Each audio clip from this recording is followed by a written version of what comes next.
Chacune de ces gouttes de verre incandescentes va devenir une bouteille. Dans cette usine, 10 sont façonnés chaque seconde, soit 300 millions par an. Des centaines de modèles différents sont proposés, dont certains uniques. C'est le cas de cette bouteille de vin du château appartenant à Tony Parker. L'ancien basketteur devenu homme d'affaires a été séduit par le savoir-faire de la VOA. La verrerie ouvrière d'Albi, c'est une usine et une société qui a été fondée en 1895. Donc il y a un véritable ancrage local. Il y a aussi une succession de générations de verriers. Ici, on a des fils de verriers, des petits-fils de verriers qui se sont passés leur savoir-faire de génération en génération.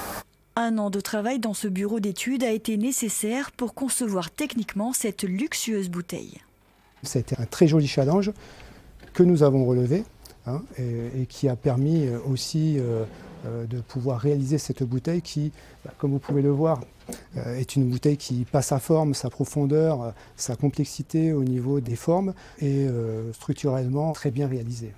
Cette bouteille à facettes a été fabriquée dans ce four. Sa spécialité est de pouvoir créer des contenants en verre extra blanc du haut de gamme.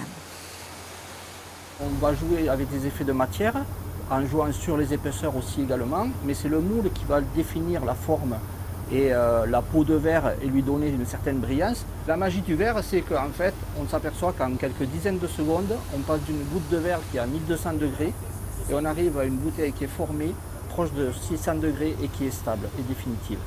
Produit en petite série, l'écrin de verre du château de Tony Parker pourra se décliner industriellement, comme c'est déjà le cas pour les bouteilles de vin d'une autre star, Brad Pitt.